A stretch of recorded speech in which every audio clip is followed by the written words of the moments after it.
반갑습니다. 송지준입니다. 많은 분들이 알고 계시는 것처럼 이재명 대표가 무너지기 위해서는 일단 이재명 대표를 둘러싸고 있는 사람들에 대한 정보도 우리가 정확하게 알고 있어야 되는데요.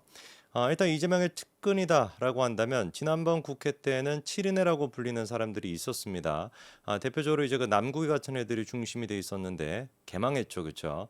남구이 같은 경우 이번에도 보니까 그 가상화폐 관련돼 가지고 수사를 또 받고 뭐 그러고 있는 것 같은데 잘 지내고 있는 것 같습니다. 뭐 걔는 뭐 걱정 안 해도 되겠죠, 그렇죠? 뇌도 순수하고 뭐 돈도 많겠다. 뭐 우리가 걱정할 게 있겠습니까? 근데 이번에 나오고 있는 얘기가 이 7인회가 사실상 지금은 이제 다 각계적으로 이제 다 분류가 돼 있는 상태이고 여기서 이제 새로운 또 신칠인회라고 하는 게 만들어지고 근데 신칠인회 위에 또 다른 이제 이재명의 측근 그룹이 또 있다 뭐 이런 얘기가 나오고 있습니다. 물론 이제 뭐 이재명의 특징을 우리가 생각을 해봤을 때 겹겹이 이렇게 주변 사람들을 관리하고 또 겹겹이 자기 어떤 그 방어막 용어로 쓰다 보니까 별의별 사람들이 엮여 있다라는 건 알 수가 있지만 오늘 저희가 일단 하나하나씩 좀 꼼꼼하게 도대체 이재명을 둘러싸고 있는 사람들이 누가 있는지 그 실체에 대해서 한두 명씩 좀 짚어봐야 될 것 같습니다. 자, 일단 우리가 첫 번째로 좀 주목해봐야 되는 게 뭐냐? 민주당에는 그 혁신회의라고 하는 것 자체가 있어요. 이게 이제 뭐 겉으로 들었을 때는 뭔가를 혁신적인 안이나 민생과 관련된 그런 것들을 논의하는 회의다라고 생각이 될 수 있지만 그냥 뭐 이름만 혁신회의고요. 그냥 이재명의 뭐라고 해야 될까요? 그냥 뭐 호위무사들 이게 모여 있는 게 혁신회의입니다. 처음으로 민주당의 혁신회의라고 하는 존재 자체가 좀 언론에 보도가 되기 시작했던 것도 이재명에 대한 체포동의안 그게 이제 까딱 잘못했으면 통과가 될 그런 위기에 있지 않았습니까? 그 기간 때 이제 대표적으로 이 혁신회의 출신들이 튀어나와가지고 가결표를 던진 사람들을 막 이렇게 수박이다라고 몰아가고 그리고 비판했었던 그때부터 이제 그 혁신회의라고 하는 게 떴었거든요.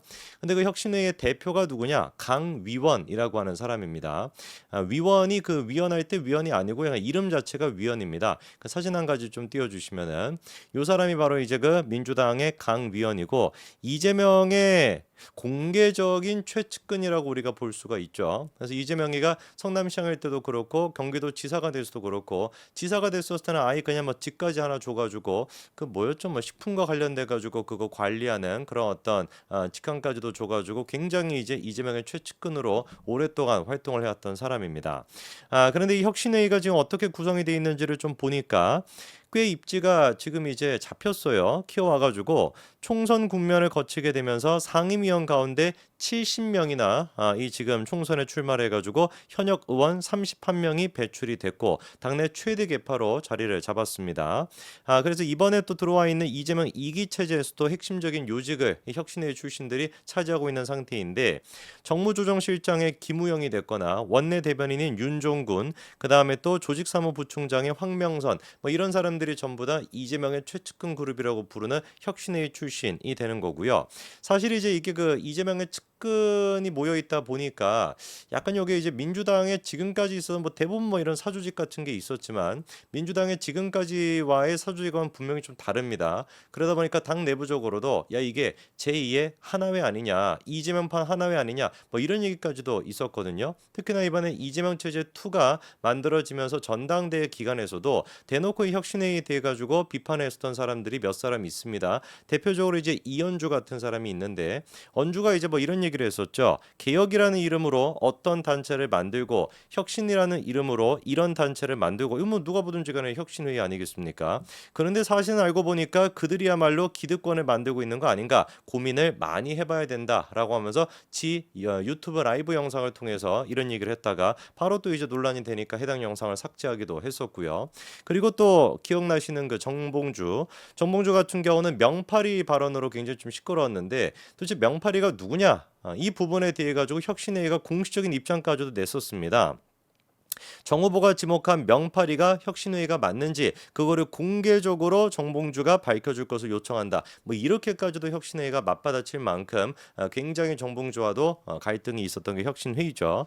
근데 혁신회의가 이재명 체제가 들어서고 난 뒤에 두 번째 체제가 들어서고 난 뒤에 최근에 이제 변화의 모습을 보여준다라고 하는데 놀랍게도 강 의원이 사퇴하겠다라고 하는 의사를 밝혔다라고 해요. 그러면서 지금 뭐 해체 수준의 조직 개편까지도 검토하고 있다. 뭐 이런 얘기도 나오고 있는데 제가 봤을 때는 그냥 하나만 한 소리라고 생각이 듭니다. 강의원이가 만약에 혁신회의에 그런 어떤 대표직을 내려놓는다라고 한다면은 그 대표직을 벗고 오히려 그게 허들이 될 만한 더 좋은 일을 자기가 못하고 있었을 그런 가능성도 있는데 그걸 이제 벗어던지고 이재명의 더 최측근으로서 아예 그냥 직함까지 가져가는 더 높은 위치로 갈 가능성도 분명히 있지. 강의원이가 무슨 뭐 사퇴한다라 그래가지고 야 이제 그러면은 이재명의 일극체제 이런 것들에 대한 비판이 많았기 때문에 우리 이제 이거 그냥 해체합시다. 혁신회 같은 거 해체하고 나도 마찬가지로 뭐 정기 은퇴하겠습니다. 뭐 이럴 리가 있겠습니까? 보나마나 뭐 이런 것들을 해체 수준으로 간다라고 해도 또 다른 어떤 조직이나 또 다른 어떤 직함을 통해 가지고 더 실세를 누리게끔 되겠죠, 그렇죠?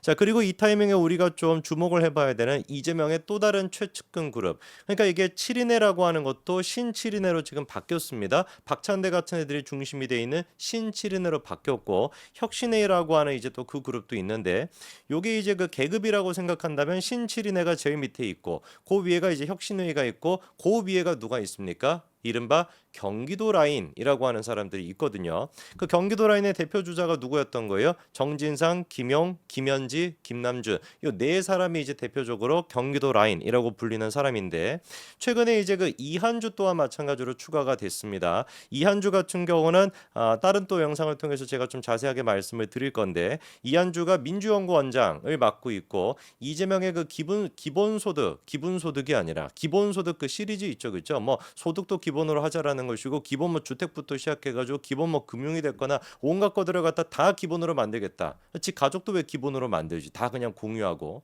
물론 이제 그 와이프를 뭐 이재명이가 공유한다고 했었을 때 원하시는 뭐 그 분의 입장도 들어봐야 되겠지만 뭐 그런 사람이 있겠습니까? 뭐가 됐든 간에 모든 것들을 다 공유하자, 다 기본으로 만들자. 이게 지금 이재명의 기본소득 그 시리즈인데 그거를 만드는 사람이 이제 이한주거든요.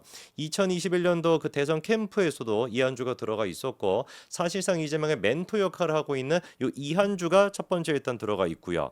그 다음에 이제 두 번째가 정진상과 김현지 요 세 사람이 지금 이제 경기도 라인에서 현재 활동하고 있는 실세다 이런 얘기가 있습니다.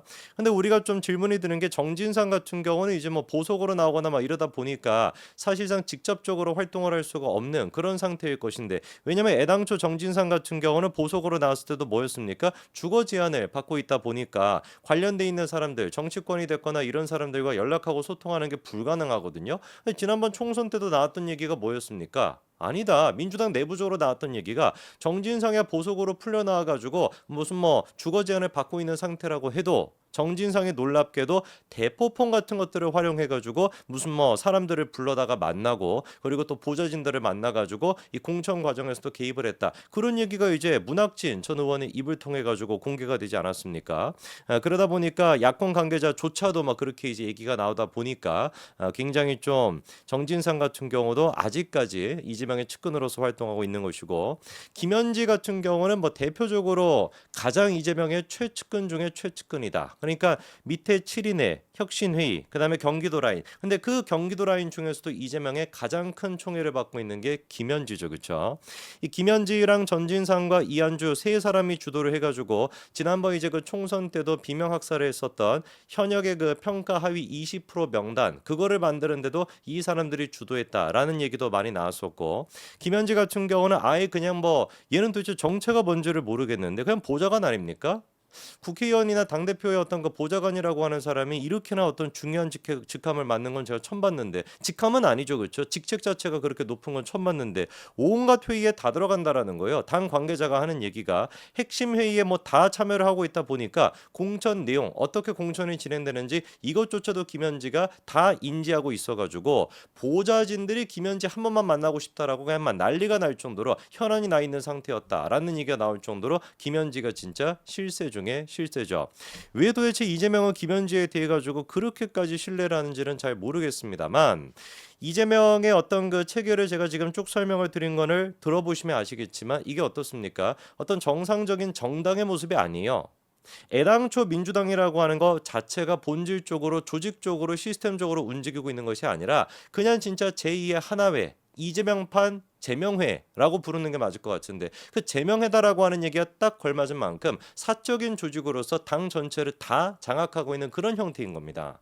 이러다 보니까 뭐 민주당 쪽에서 뭐 비명계 쪽에서 조금 뭐 이렇게 갈등을 만들거나 비명계 쪽에서 조금 뭐 이렇게 논란을 키우려고 해도 워낙에 탄탄하게 사조직 자체가 이렇게 딱 버티고 있다 보니까 비명계가 힘을 못 쓰는 것이죠. 그래서 지금까지 이재명의 체제가 버틸 수 있었던 것이고 지금도 마찬가지로 이재명 체제 버전 2까지 갈 수가 있는 것인데 한번 두고 보자고요. 이런 어떤 사조직의 제일 중요한 장점은 최대한 지금 누리고 있지만 결정적인 사조직의 단점, 머리가 사라지게 된다면 한꺼번에 무너지게 된다라는 거. 그거를 이재명 체제를 통해 가지고 명확하게 우리가 볼 수 있을 겁니다. 한번 제가 찍이 아니네요. 이재명 얘기하다 보니까 찢 뭐 이런 얘기가 나오는데 쭉 지금 이제 이재명의 그 실세들에 대해 가지고 정리를 해드렸는데 제가 봤을 때는 뭐 이것도 그렇게 오래 가지는 못할 것 같고 김현지를 얼마나 도대체 이재명이가 싸고 도는지 한번 그것도 지켜봐야 되겠죠. 여기까지 말씀드리겠습니다. 감사합니다.